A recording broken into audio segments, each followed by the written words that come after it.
बड़ा सुंदर प्रसंग है। श्री करमेती बाई जी, ऐसा स्वरूप है प्रभु की आसक्ति का, इनका आश्चर्य होता है। ऐसा तो केवल भगवत अवतारी महापुरुषों में ही प्रेम होता है। कैसा समर्पण प्रभु के प्रति, कैसा त्याग। और यह हुआ है भगवत चर्चा श्रवण से। शेखावत राजा की पुरोहित श्री परशुराम जी की पुत्री थी। इनका निवास स्थान खंडेला राजस्थान। अब परशुराम जी अधिकतर भगवत चर्चा ही करते रहते थे। भगवत नाम कीर्तन, भगवत चर्चा का प्रभाव होता है। अब प्रगट भी उन्हीं से हुई और बचपन से बैठ करके भगवत चर्चा सुनती रही। कैसे कोई बच पाएगा? भगवत चर्चा नियम से सुने और महाभागवत के घर में जन्म हुआ, कैसे कोई बिना भक्ति के रह सकता है?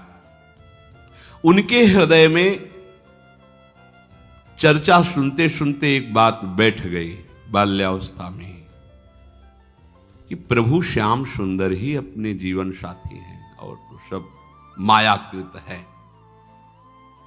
पर क्या है कि लोक व्यवहार का, समाज में जीने का बड़े बड़े विद्वान आदर करते हैं। कैसे जिया? ठीक है, वो अंदर का भाव, पर बाहर से तो पहले क्या था कि हमारी पुत्री पवित्र रहे और इसका जीवन पवित्रता पूर्वक निर्वाह हो, इसलिए यौवन अवस्था के आने के पहले ही ब्याह कर दिया जाता था। ब्याह होके वो ससुराल नहीं जाती थी, माता पिता के पास ही रहती थी। अभी किशोर अवस्था की तरफ पदार्पण हुआ और ब्याह हो गया, निश्चित हो गया तुम्हारा पति ब्याह।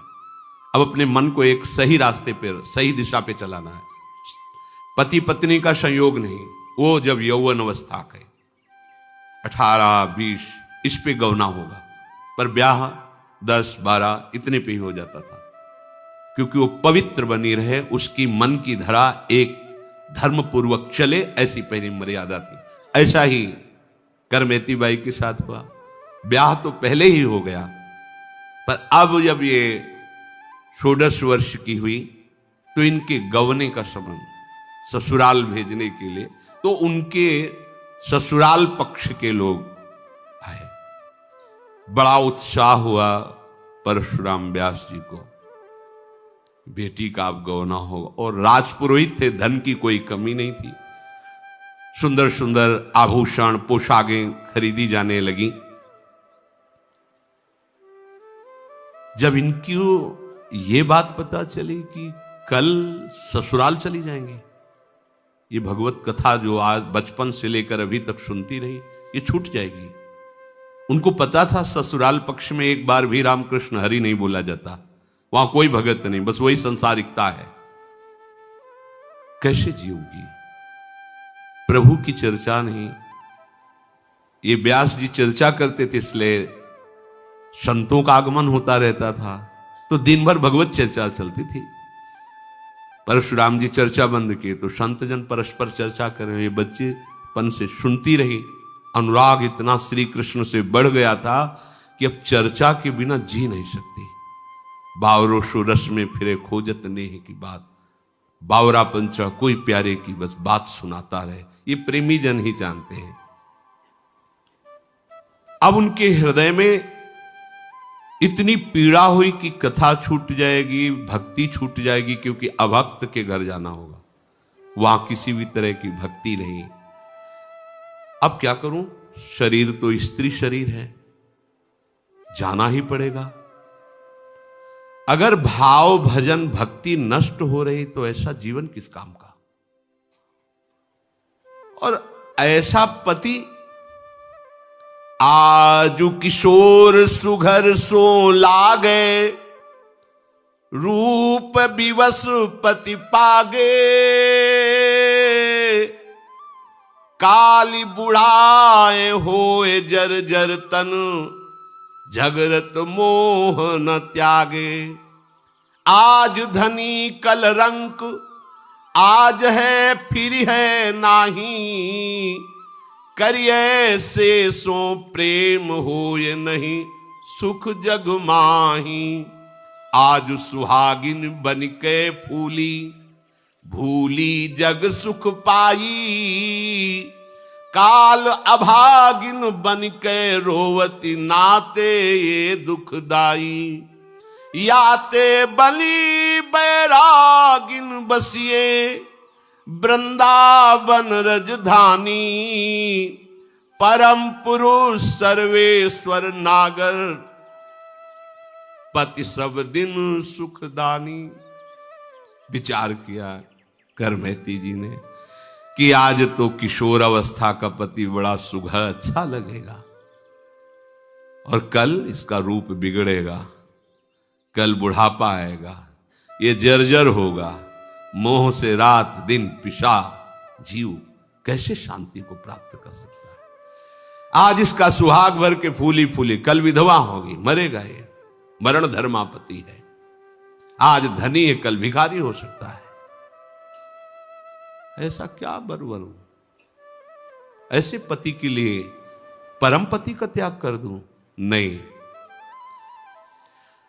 अब तो बस जीवन का सार यही है कि नंद नंदन हमारे पति हो, और उनकी राजधानी वृंदावन हमारा घर हो, वही हमारा जीवन हो। ये सब ऐसे, आज जवान है कल बूढ़ा होगा, आज जीवित है कल मरेगा।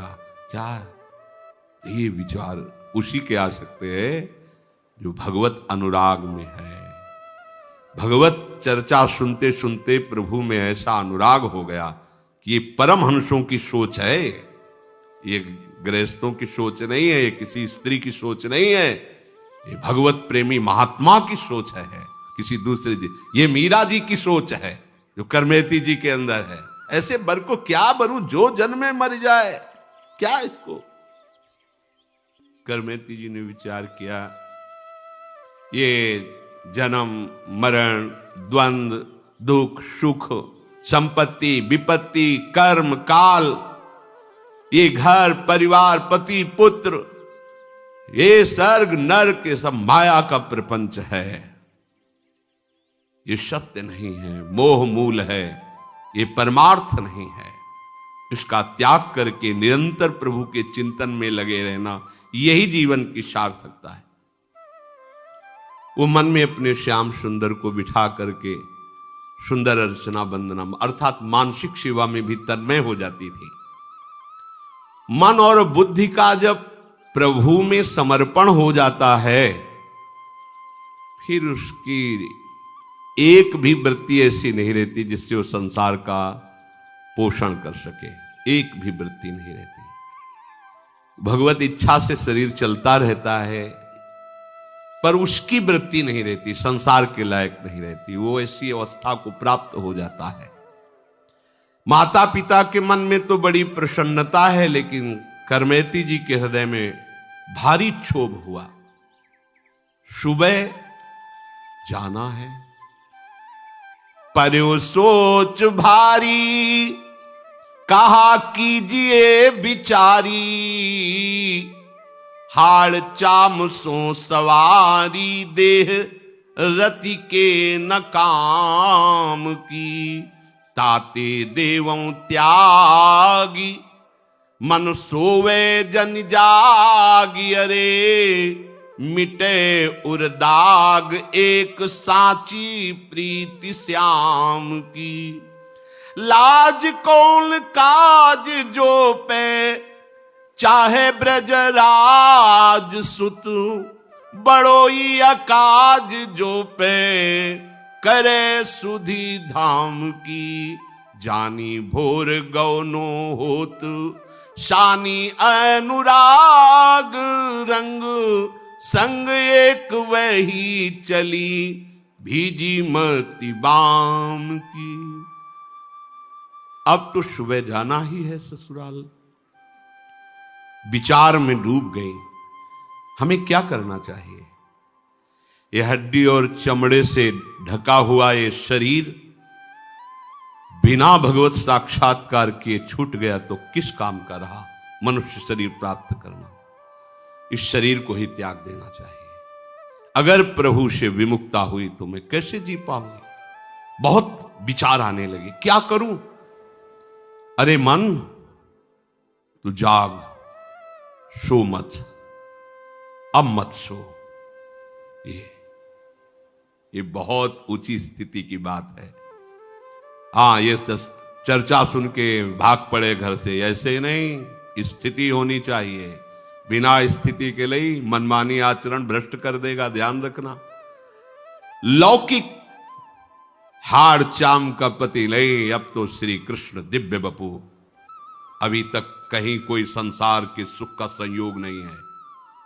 बाल्यावस्था से भगवत चर्चा सुनते हुए भगवत अनुराग में स्थित है। हृदय में निश्चय कर लिया, अब हमारे जीवन का उद्देश्य केवल श्री कृष्ण है। करमैती जी का निश्चय पूर्ण हुआ।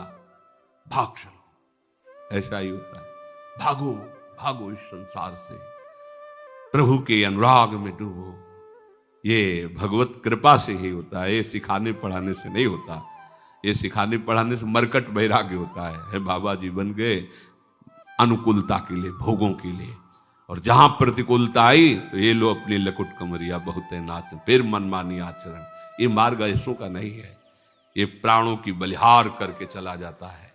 अब हर कष्ट हमारे लिए सुंदर सुंदर सुख सामग्री होगा।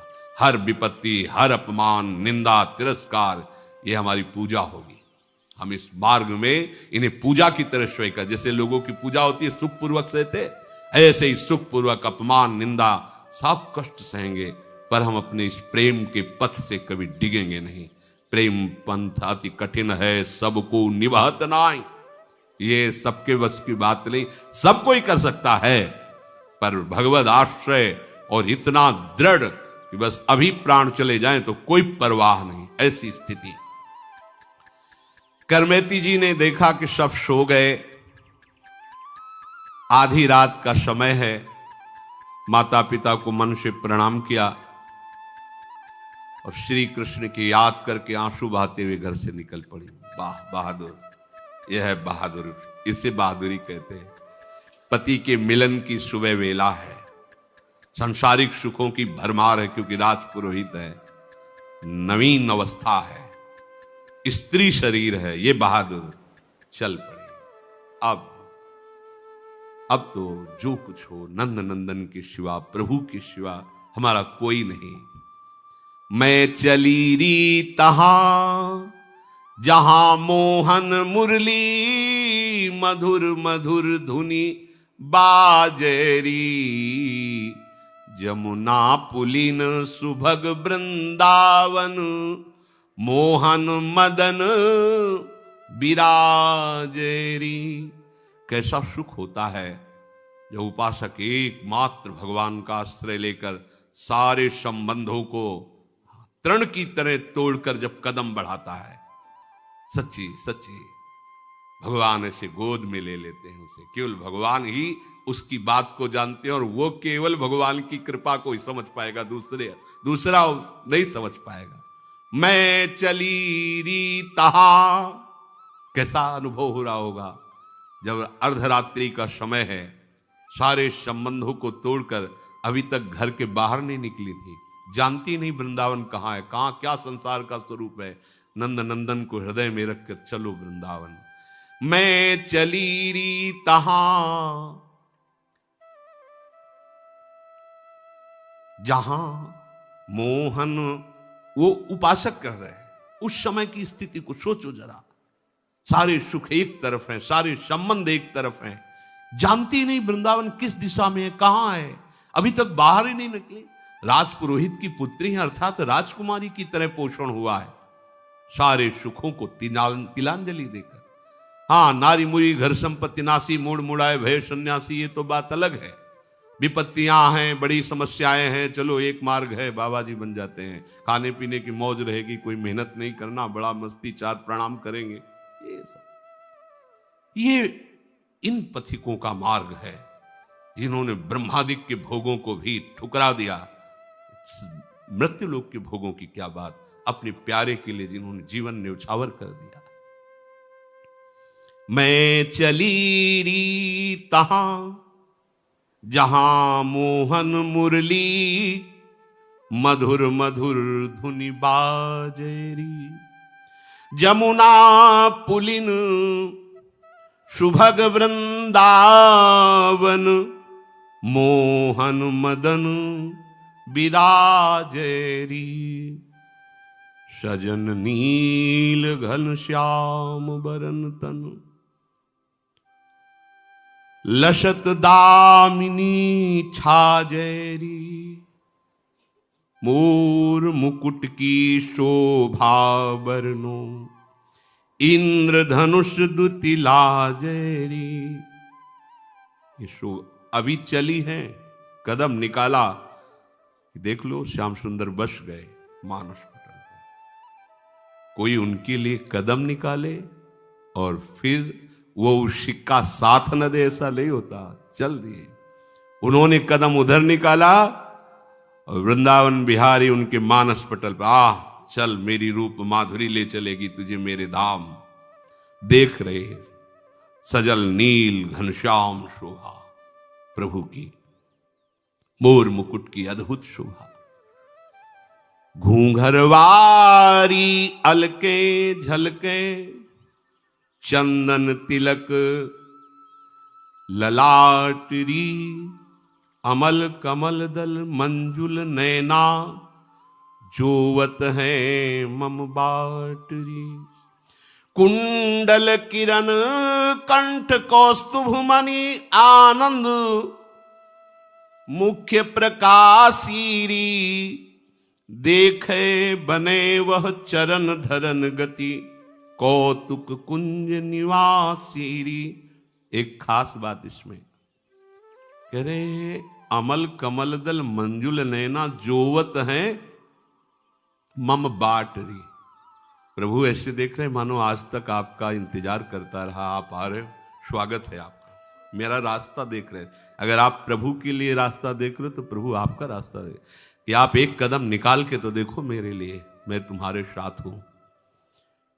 सुंदर प्रभु की शोभा, जाको मन मिली रहो कृष्ण सो, ताकि अकथ कहानी री, कहे भगवान हित राम राय प्रभु, सुमिरन मांझ समानीरी। प्रभु के ध्यान में उनकी रूप माधुरी का पान करते हुए घर से निकल पड़े। श्याम सुंदर की भावना, उनकी मधुर मूर्ति का दर्शन करते हुए आधी रात को घर से निकली। मन में तरह तरह के प्रेम तरंगे उठ रहे हैं। वृंदावन जाऊंगी, प्रभु मिलेंगे, जब मिलेंगे तो दौड़कर उनके गले से लग जाऊंगी। वो जब हमारे गले से लगे, कितना आनंद अनुभव होगा। अखिल लोक चूड़ामणि भगवान मुझे गले से लगाए, हम उनके चरणों में लिपट जाए। एकदम सामने वो रूप है और ये प्रेम तरंगे और कदम बाहर निकल। देखो ये किसी साधना से नहीं होता, आश्रय से। एकदम प्रभु के भरोसे कदम निकले तो प्रभु छा गए। ये बात है। ये जो इतने वर्ष हो गए भजन करते हो, हमें अभी भगवान नहीं मिले या आनंद नहीं मिला या हमारी मानसिक दशा नहीं पटली, तुम खुद देखो भरोसा किसका लिए हो? प्रभु को भरोसा लिए हो? अपने शरीर का, अपनी बुद्धि का, अपने आचरण का, अपनी साधना का। तो आओ फिर उसकी कसौटी है, उस पर कसो। और एक भरोसा तो कदम निकालते ही देखो, ऐसा करना नहीं है, इसमें निष्ठा देखिए। चिंतामणि ने तिरस्कार कर दिया, प्रभु के लिए चल पड़े, कोई रास्ता नहीं। कुछ दिन चले, गुरु कृपा हुई, भजन में लगे, फिर एक सुंदर स्त्री दिखाई दी, वो वैसे ही फिर फंस गए, फिर उसके पीछे पीछे गए। फिर अरे धिक्कार है, नेत्रों को फोड़ लिया। ये अनुकरणीय बात नहीं करे, यहां निष्ठा की बात देखनी है। बस इन्हीं नेत्रों ने तो मुझे प्रभु से विलग किया, चल दी। कोई साधना करनी पड़ी, हाथ पकड़ लिया, जे भी गिरे गिरे क्या, वो प्रभु अनुभव करा ला था, हाथ पकड़ के निकाल। और वो विचार करें, इतना लंबा हाथ किसका हो सकता है जो मुझे कुएं से निकाल ले हाथ पकड़ के? अजान बाहु तो भगवान ही हो सकते। अब वो ऐसे पकड़ने कोई भगवान छुड़ा लिए? हाँ, बोले ठीक है छुड़ा लो। हाथ छुड़ा करके तो तुम जा सकते हो, नौ किशोर हो, मेरी इतनी सामर्थ्य का है। पर हम तुमको भी कह रहे हैं, कि तुम मेरे हृदय से निकल के दिखाओ तो तुम्हें फिर हम जाने बड़े बलवान हो तुम।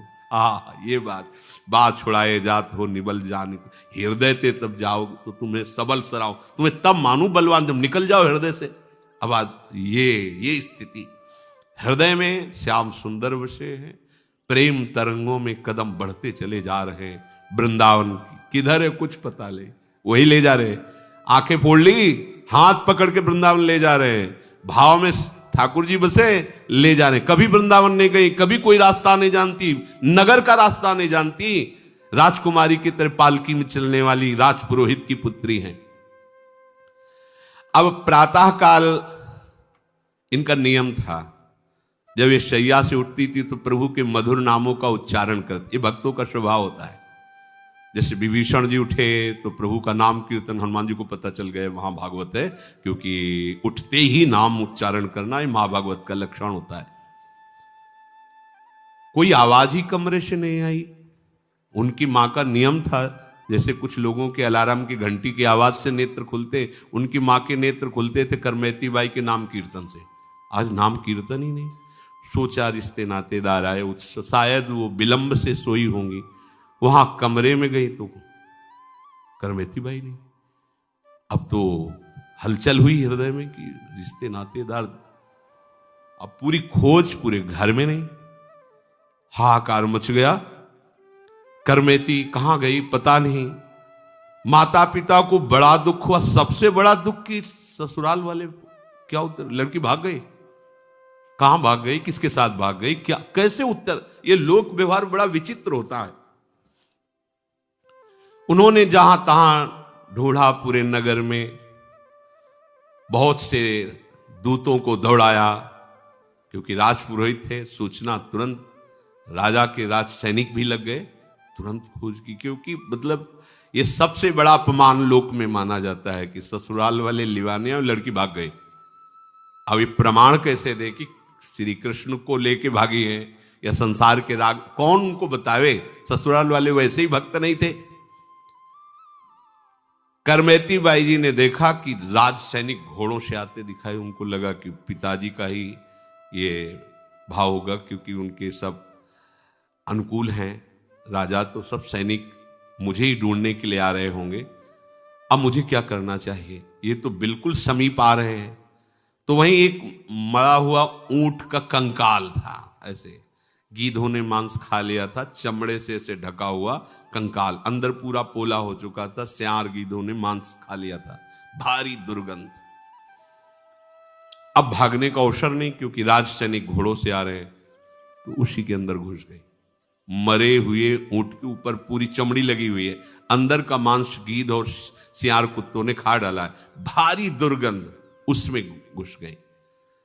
देखो कैसी श्री कृष्ण मिलन की चाह। भारी दुर्गंध में भी उनको कोई परेशानी नहीं, लेकिन संसार की सुगंध नहीं चाहिए, संसार की सुख नहीं चाहिए। वो सड़ी दुर्गंध भी उनको बहुत अच्छी लगी। हृदय में जब प्रभु का मिलन का, प्रभु के चिंतन का सतत भाव रहता है, तो नरक भी नरक नहीं रहता, वो परमानंदमय हो जाता है। विषयों से कितनी घृणा हो जाती है भक्त को कि यद्यपि ऐसी स्थिति में 1 मिनट भी रुकना मुश्किल, आसपास फिर उसके अंदर घुस करके प्रेमोन्मत्तता देखो। अभी बालिका ही कही जा सकती, 16 वर्ष की अवस्था है, इतनी भारी दुर्गंध में वो बैठी। ये भगवान की भक्ति का प्रभाव होता है कि विष भी अमृत बन जाता है, आग भी चंदन की तरह शीतल हो जाती है।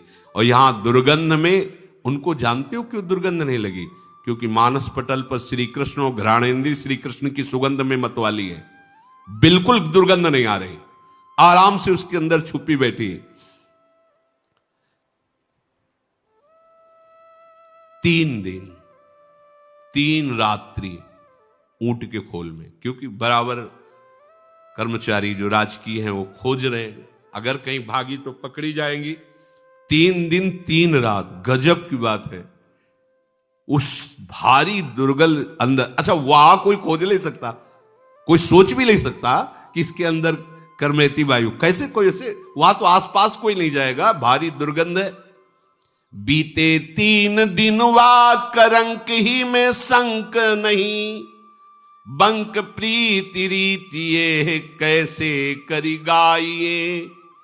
आयो को संग ताही संग गंग तीर आई, तहां सो अनहाई दे भूषण बन आइए।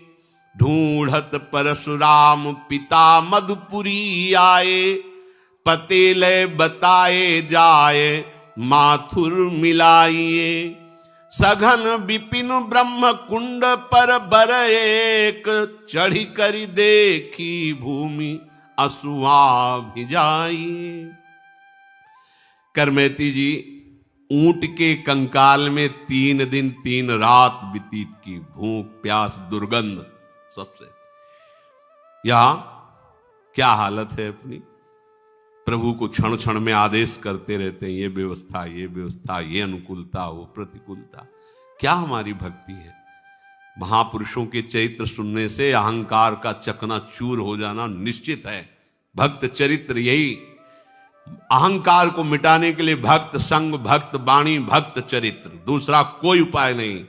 तिनकी संगति रहते। अब क्या भक्ति अपनी इन महापुरुषों के आगे, देखो क्या भक्ति है। जैसे हम पहाड़ के नीचे खड़े हो ऐसे देखे तब लगेगा हम कि, ऐसे ही हमें लगता है हम बहुत लंबे चौड़े हैं, और जब हम पहाड़ के नीचे खड़े होते तब क्या लगता है, अरे हम क्या, ये पहाड़ हैं भक्ति के। 3 दिन 3 रात न खाना न पीना, भारी दुर्गंध में श्री कृष्ण अनुराग, श्री कृष्ण मिलन के लिए।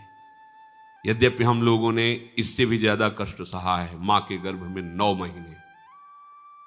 महीने जहां मलमूत्र और सब गंदे पदार्थों के बीच में रहे, पर हमको भान नहीं हो रहा।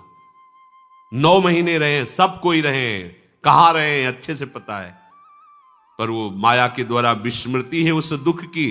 फिर हम नया गर्भ बनाने की चेष्टा कर रहे हैं, ऐसे कर्म कर रहे हैं, फिर हमें पता नहीं किस योनि की मां के गर्भ में जाना पड़ेगा। सुअर कुत्ता क्या बनेंगे, होश ठिकाने कर लो। यहां का कोई कष्ट नहीं है यदि भजन हो रहा है। भजन नहीं हुआ तो यहां का सम्राट सुख भी सुख नहीं, वो दुख है। एक क्षण में सब मिटिया मेट हो जाने वाला है। अभी प्राण निकले क्या, सब धरा का धरा रह जाएगा। ऊंट के कंकाल में ही 3 दिन 3 रात व्यतीत हो गए। जरा भी दुख नहीं, जरा भी घृणा नहीं, जरा भी शंका नहीं, जरा भी शिकायत नहीं प्रभु से। क्यों? बोले ये प्रीति की बाकी रीति है। प्रेमी कभी अपने प्रीतम पर दोष दर्शन थोड़ी करता है। हम तो निकली आपके नाम पे और मुझे यहां रुकना पड़ रहा है ऊंट के ऐसे सड़े दुर्गंध युक्त उसके पेट में। कैसे कोई वर्णन कर सकता है इस बाकी रीति का, प्रेम की। 4थे दिन ऊंट के कंकाल से निकली, क्योंकि बराबर से ढूंढते ढूंढते हार गए। उसी समय वहीं से एक तीर्थ यात्रियों का दल निकला, नाम कीर्तन करते हुए। बड़ा सुख मिला, उनके पीछे पीछे लग गए। वो गंगा स्नान के लिए जा रहे थे। शोरों में गंगा जी विराजमान, उनके साथ वहां गई, गंगा स्नान किया। देखो भगवान का विधान, ऊंट के शरीर में रहे, गंगा स्नान किया। फिर विचार किया, ये सोने की जंजीर, ये अंगूठी, ये कंकन, ये शोभा नहीं देते भगवत मार्ग के पथिक को। तो वही जो ब्राह्मण आदि तीर्थ पुरोहित होते हैं, उन्हीं को सब आभूषण जो कीमती सब उतार करके दे दिए। तहां से अनहाइदय भूषण बनाए। कैसे? वृंदावन में अब कोई श्रृंगार नहीं, जो भी सांसारिक कीमती वस्तुएं थी वहां तीर्थ पुरोहित को दे दिया। अब परशुराम जी ने विचार किया कि श्री कृष्ण की रूप माधुर्य वृंदावन बात सुनकर के वो विकल हो जाती थी, तो वो और कहीं नहीं जा सकती, वो वृंदावन ही जाएंगे। और ऐसा ही हुआ। गंगा स्नान करके वहां से पूछते हुए वृंदावन धाम की उन्होंने यात्रा की। और वृंदावन धाम में जो अच्छे आभूषण आते वही उतार देते, यहां के कपड़े भी उतार दिए। बड़े बड़े पत्ते बट वृक्ष के जैसे ऐसे उनको ऐसे शरीर पर गीली मिट्टी ऐसे पोत ली, ऐसे लगा ली। कैसा वैराग्य, गजब का वैराग्य। पत्ते से ऐसे शरीर के स्थानों को ढक करके रात दिन भजन में लगे। वृंदावन का उस समय वास अत्यंत दुर्लभ वास, क्योंकि सिंह, भेड़िया, चीते, मच्छर, सांप, बिच्छू, ये सब। अब आज तो आधुनिकता का बहुत कुछ नहीं, कहीं कोई बिजली, ये सब रोड, ये सब नहीं। बाहरी लोगों का तो यहाँ आना ही नहीं। जो भगवत प्रेमी हैं वही कोई कदम रख सकते थे, नहीं। वृंदावन केवल उन महापुरुषों के लिए था जो प्रिया प्रीतम के अनुराग रंग में छके हुए हैं, जिनके बस कर करवा कामरी कांधे में कुंजन माही बसेरो। ये तो अत्यंत दुर्लभ रहनी है। व्यास जी ने, परशुराम जी ने विचार किया वृंदावन ही गई होंगी। वहां से आए और मथुरा में किसी चौबे ब्राह्मण के यहां रुके। वहां पता लगाया तो उनका, हाँ, कुछ दिन से चर्चा में है कि एक नवयुवती वृंदावन में आई हुई है और बड़े वैराग्य से रह रही है। तो उनका, वो हमारी बेटी ही होगी। चल, अब वृंदावन में ऐसे खोजना थोड़ी था कि ऐसे, तो वो पेड़ों पर उनके साथ आए और पेड़ों पर ऊपर चढ़ करके दूर दूर तक देखते। ऐसे नहीं घूम सकते थे आप, सघन वृक्षावली। जिस समय सब आचार्य कोटि के यहाँ ऐसा नहीं कि साधारण पुरुष आ सके कि यहाँ मनोरंजन, चलो वृंदावन घूम जाते, ऐसा नहीं था। कोई प्राण समर्पित करने वाला ही आता था यहाँ। और ये भी आए मथुरा के पंडा को लेकर, तो एक वृक्ष में चढ़ गए, दूर दूर तक देख लिया, फिर किसी ऊंचे वृक्ष पे चढ़ गए। ऐसे नहीं कि आप ऐसे ढूंढ लो, ऐसे घूम लो। तो एक वट वृक्ष के ऊपर चढ़े तो दिखाई दिया रज पोते हुए पूरे शरीर में ब्रह्म कुंड पर करमेती जी ध्यानस्थ विराजमान है। और ऐसा ध्यान कि आंख मुंदी हुई, आंखों से अश्रु बह रहा है। वहां की भूमि भींग गई, इतने आंसू। यहां 2-4 बूंद आंसू गिर जाए तो अपने को हम प्रेमी छपवाना चाहते हैं। वहां दशा क्या है, कितना कठोर जीवन। ये आंखों से अश्रुओं की धार बह रही, भूमि गीली हो गई। देखो इसमें वर्णन किया है कि देखी भूमि अश्रुआ भिजाइए। ऊपर से देख रहे हैं बट वृक्ष से, वहां की भूमि गीली सामने की दिखाई दे रही। इतना श्री कृष्ण प्रेम में अश्रु प्रवाह हो रहा है। ये रंग जी के मंदिर के निकट है ब्रह्म कुंड। ये प्राचीन तीर्थ है। वत्सहरण के बाद ब्रह्मा जी ने यहीं प्रभु की स्तुति की थी, प्रदक्षिणा की, नमस्कार किया। इसीलिए इस तीर्थ का यहाँ बड़ा महिमा है, जो रंगनाथ जी के समीप है ब्रह्म कुंड, इसीलिए उसे कहा गया। वहां हो दूर से देखा मूर्तिमती मानो तपस्या विराजमान हो। वृक्ष के ऊपर चढ़ के देख रहे थे सर्प, बिच्छू, बाघ, भेड़िया, हिरन, मयूर, पशु पक्षी, ये आसपास सब घूम रहे थे करमेती जी के।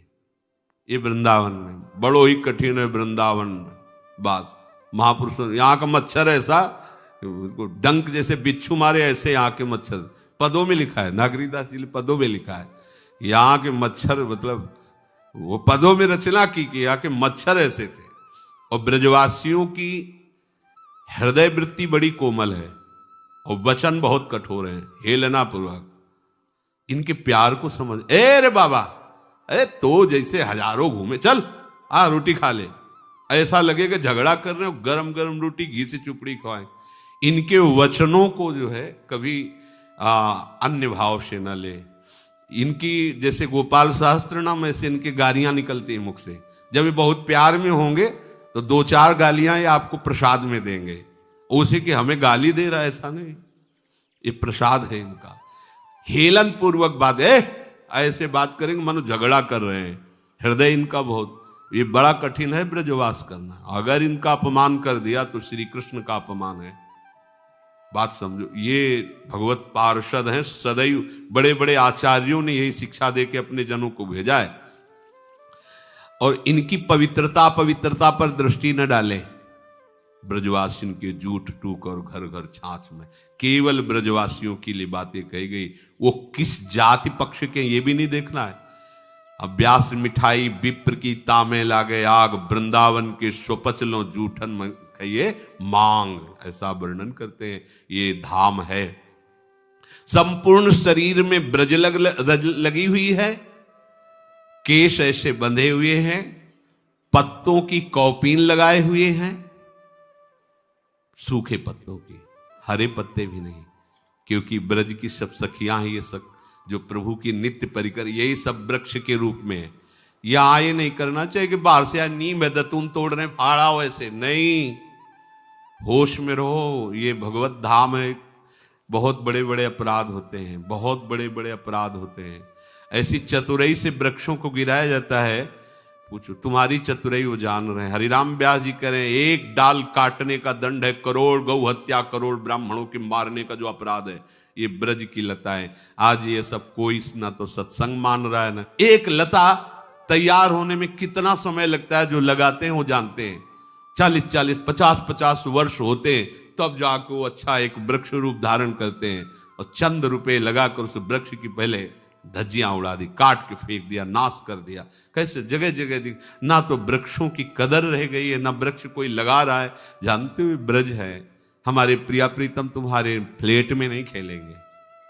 लता भवन सुख शीतल छहा, सी हरिवंश रहत नित्य जहां, तहां न वैभवा। हाँ, 4 लताएं लगी हैं, नीचे गाय के गोबर से लीप पोत दिया है, 4 पुष्प और ऐसे श्रृंगारित कर दिया, भावना कर रहे प्रिया प्रीतम। ऐसा लताओं का किसी भी तरह से हम ह्रास न करें।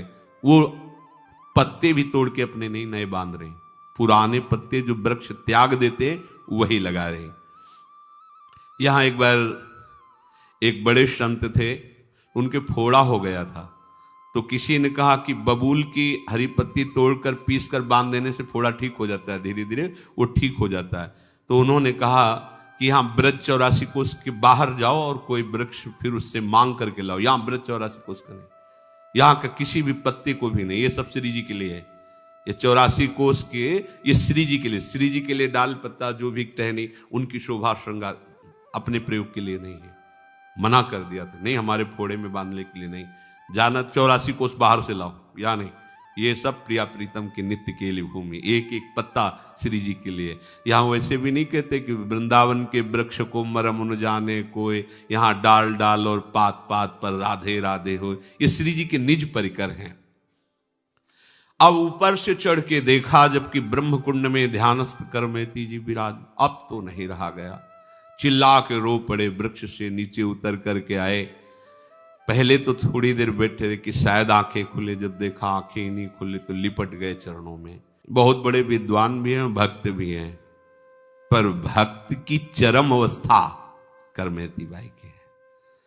देखो, एक टीस तो है, तुम बिटिया हो के ऐसा कर दिए, भाग गई हमारी तो नाक कटवा ली तुमने। ससुराल के लोग सब आए थे, गांव के, भाग गई लड़की। ये लोक में होता है ना, लोक में। मतलब ये जो लोक व्यवहार है, ये बड़ों को ग्रसित कर लेता है, बड़ों को। देखो इतने बड़े विद्वान हैं, इन्हीं की कृपा से, इन्हीं के संग से उसके अंदर ऐसी प्रेममयी भक्ति जागृत हुई जो बेटी है। लेकिन पिता सब कुछ जानते हुए भी लोक का इतना प्रभाव है कि यद्यपि भक्ति को जानते हैं, भाव को जानते हैं, तभी तो चरणों में गिरे, पर कह रहे तुमने बहुत हमारी नाक कटवा दी। सब जो राजपुरोहित थे, हमारी धाक थी, हमारे को 4 लोग दंडवत करते थे, अब 4 लोग बातें करते, नाक कटवा दी तुमने। उतरी के आए रोए पाए लपटाए गयो, कटी मेरी नाक जगमुख ना दिखाइए। चलो गृहवास करो लोक उपहास मिटे, सासु घर जाओ मत सेवा चित लाइए।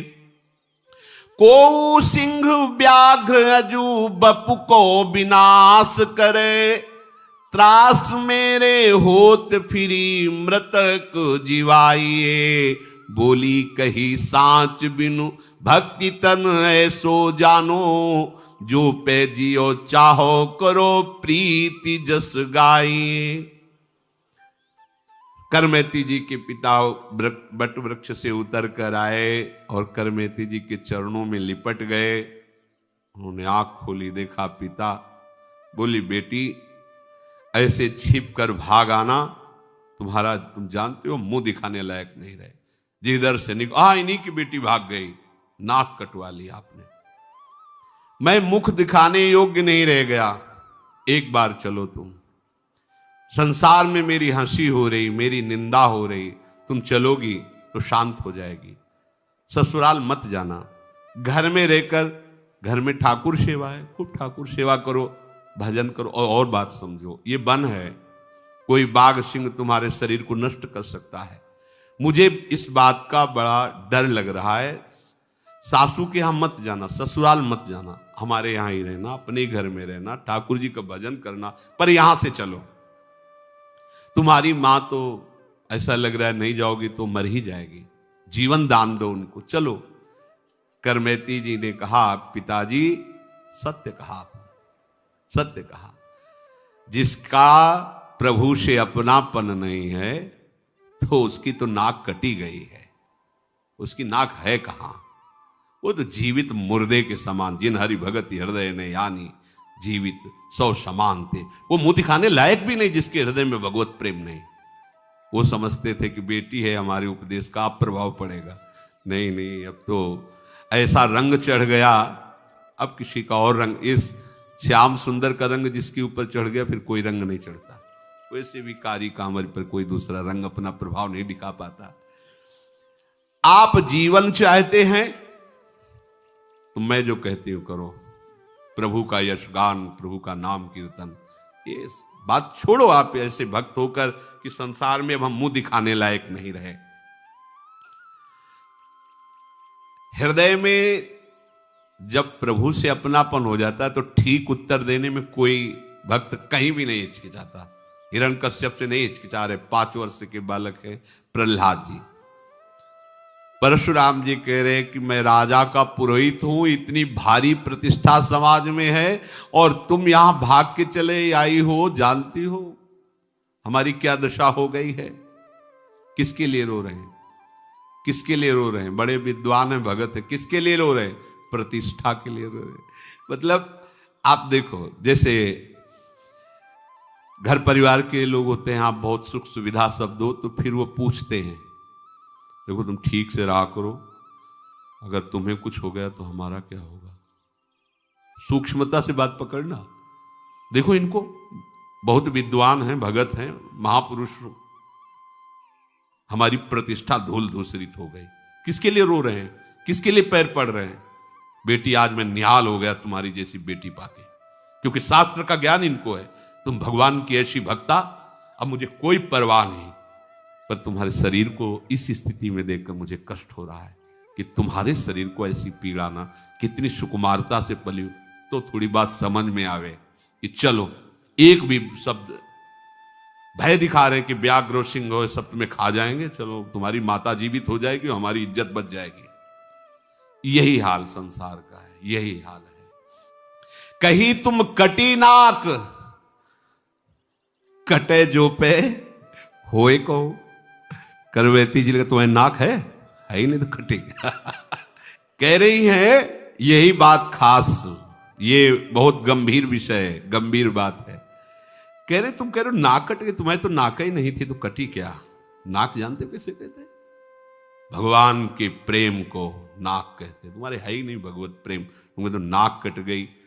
बुद्धि बड़ी, चतुराई बड़ी, सुख सुंदरता तन सो लपटी है। मान बड़ो, धन धाम बड़ो, यस कीरत हु जग में प्रगटी है। झूमत द्वार गजेंद्र हजार, सुरेशहु ते कछुनाई घटी है। तुलसी का राम स्नेह बिना, मानो सुंदर नारी की नाक कटी है। अगर भक्ति नहीं है तो नक कटा तो वैसे ही हो, तुम्हारी नाक ही नहीं तो क्या तुम्हारी नाक कटेगी। कही तुम कटी नाक कटे जो पे होए कहूं, नाक एक भक्ति नाक लोक में न पाइए। बरस 50 लग विषय ही में वास कियो, तऊ ना उदास भय चबे को चबाइए। कैसा सुंदर उपदेश है। देखे सब भोग मैं न देखे, एक देखे श्याम।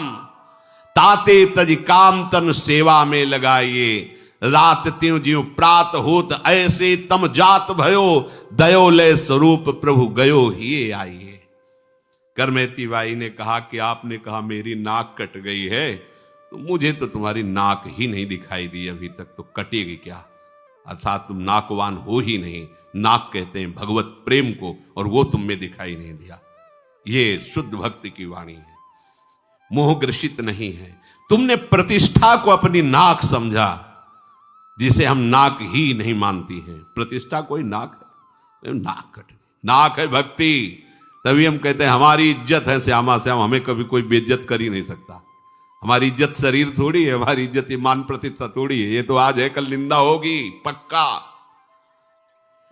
रात है तो दिन होगा, दिन होगी तो रात होगी। ऐसे प्रशंसा है तो निंदा होगी, निंदा है तो प्रशंसा होगी। ये चक्र है। राजी मत हो जाना कि वाह वाह, नहीं तो रोते नहीं बनेगा। तैयार रहो, रात्रि आने वाली, प्रकाश की व्यवस्था कर लो। दिन में सावधान रहो, रात्रि आने वाली है, प्रकाश की व्यवस्था कर लो, तुम्हें रात्रि खटकेगी नहीं। पहले से समझ लो, इसका कोई महत्व नहीं है। संसार का नमस्कार या तिरस्कार हमारे अंगूठे पे श्री जी की तरफ। अगर आपने संसार के नमस्कार को स्वीकार किया तो दहाड़ मार के इसी संसार के सामने घुटने टेक के रोना पड़ेगा। अगर आपने संसार का सम्मान नहीं स्वीकार किया तो अपमान तुम्हें छू नहीं सकेगा। और ये होगा बराबर महापुरुषों के जीवन में हुआ। कभी जय जय तो कभी कोई निंदा करने वाला, अपमान करने वाला, मारने पीटने वाला भी भेजा जाएगा। ये माया का खेल है। तैयार रहो, दांव पेच पक्के रखो। गुरु मेहरबान, चेला पहलवान, कोई परास्त नहीं कर सकता, क्योंकि प्रियालाल के चरणारविंद का आश्रय, उन्हीं से सुख का अनुभव, संसार से नहीं। करमेती जी ने कहा आपने प्रतिष्ठा को नाक समझा है, इसलिए हमने आपको नाकवान समझा ही नहीं है, तुम्हारी नाक थी ही नहीं। अच्छा, आप विचार कीजिए, 50 वर्ष के आप हो गए भोगों को भोगते हुए, क्या आपको अरुचि हुई? अपने पिताजी से ही पूछ रहे। आज भी उसी विषय में आसक्त हो, चबाए हुए को चबा रहे हो। तुम्हें उस घर से वैराग्य नहीं हुआ, उस सम्मान से, उस प्रतिष्ठा से वैराग्य नहीं हुआ। बार बार भोगे हुए विषयों को भोगने की इच्छा और भोग रहे हो। क्या तुम्हें ज्ञान है? भोगे हुए विषयों को बार बार भोगने वाला कोई ज्ञानी होता है? मैंने तो सब भोगों को देखा है, भोगा नहीं। करमेती बाई जी कह रहे हैं अब तो देखने की भी इच्छा नहीं रह गई है। मैंने तो केवल एक श्याम सुंदर को देखने की ठानी है, भोगों को नहीं।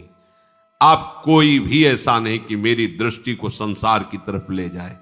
ये निष्ठा, जैसे रत्नावती जी ने कहा, ये दृष्टि तो लाल बिहारी में बिक गई है। प्रणाम कर रहे होंगे तो लालजू को कर रहे हैं, अब ये दृष्टि नहीं। आप सभी कर्मों को छोड़कर प्रभु के आश्रित हो जाइए।